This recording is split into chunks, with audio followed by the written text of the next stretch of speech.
If this video gets 300 likes, you know, yep.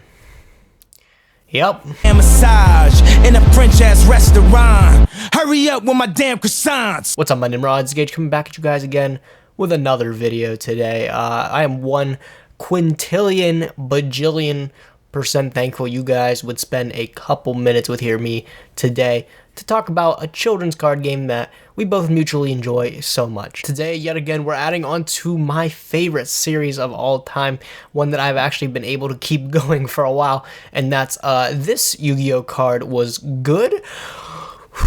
In this series, I like to go way back to formats where cards that are normally 100% awful in almost every aspect and would never see play somehow saw competitive meta play. Only the top tier stuff plays, none of that gimmick shit. Last episode we talked about TRIGON and how it was a crucial part of one of the most powerful decks of all time, Dragon Rollers. Maybe not at their top tier full power, but Ravine Rollers following right after TRIGON played a really huge role. If you haven't seen that video, please go check it out. I really like if everybody kind of like watches this series. I do really enjoy doing this series a lot, probably more than any other series I do on my channel. And today's episode actually comes as a suggestion from one of my fans, evidently. His name's Alex Buell. I believe that's how you pronounce your last name. It's the guy that always wears pink on Zodiac Duelist, and I decided to wear a pink shirt.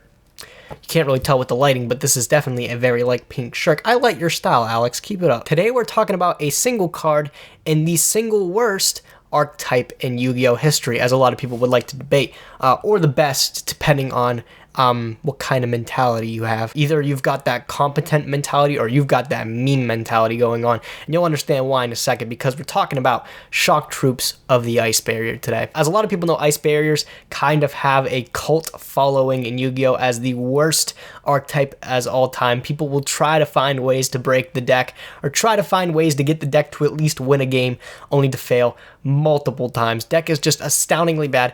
This is an archetype that really in Yu-Gi-Oh history had no synergy working together with it at all. None of the cards really went into each other or comboed well into each other. It was just a disaster. We did get some of the most powerful cards of all time, though. We got Bryonic before it's errata. We got Trishula from it. We also got Gungnir, which has been a card that's seen play too, as well as Duloran. Most of these cards have been on the ban list, with the exception of Gungnir. Even Duloran, of course. Duloran, I know a lot of people might not know. This card is still on the Forbidden and Limited list. Lots of very powerful cards have come from the Ice Barrier archetype, but the archetype in itself is garbage.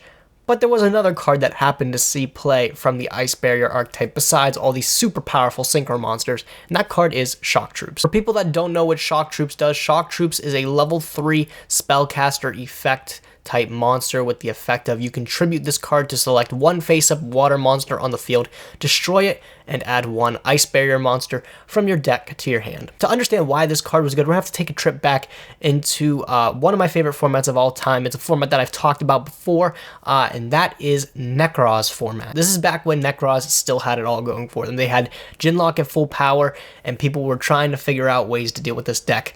It was definitely a tier, everybody would say a tier 0 format at that point, as you had to understand the Nekroz mirror match at its full capacity to really have a chance in that format. Nekroz was everywhere. People would still try Burning Abyss, and Burning Abyss actually did end up winning a YCS in the dead of the Nekroz format somehow, but a lot of people would actually consider that a fluke, and still that Nekroz was a tier 0 format. The deck had just so many tools to it, being Unicorn at 3, which was a extremely powerful monster against Burning Abyss and Shadalls that both relied on their extra deck.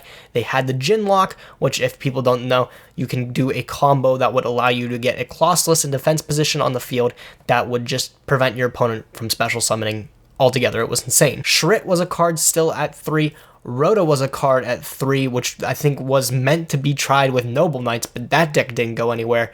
And Nekroz could use it super well, adding cards like Shrit, as well as at the time, throwback to another episode, Bull Bladder, Jesus Christ, what the fuck? Bull Blader, excuse me, or Exiled Force to deal with the infinite Jinlock. Deck was just an absolute powerhouse, had every tool it needed to just be set up in the position to be tier 0. So naturally, anybody that wanted to play the other 2 decks, being Burning Abyss and Shadalls, had to find ways to adapt. And for Shadalls, on their part, there really wasn't actually too much they could do until we got one of the sets released to us later on in the format. That set I'm talking about, of course, is Crossover Souls. Again, this was released much later on into the format, but it was actually Shaddoll's saving grace for the last few parts where Nekroz was tier 0. This deck actually could stand a chance against the deck. With the release of Crossover Souls, we got a new Shaddall monster, and which actually would be the last Shaddall fusion monster to wrap up all the attributes, this one being a water type fusion, and it was El Shaddall Anoyatilis.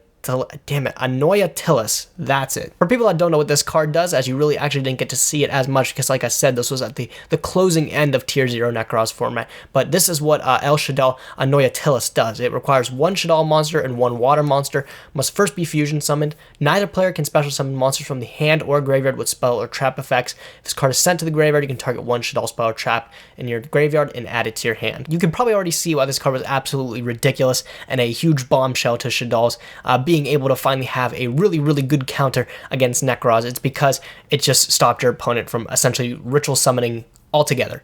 Great card for Shaddall's, definitely 100% needed, as Nekroz was easily one of the biggest struggles for this deck to deal with. Nekroz didn't really use their extra deck, and the only time they would is when they would make a card like Lavalval Chain to finish up their Jin lock anyways, so it's not like you could use your Shaddall Fusion anyways while they have Colossalus chilling on the board there. So having this card to them provided a really good turn 1 option, or even later on, as you would see with the special tech card that we're talking about.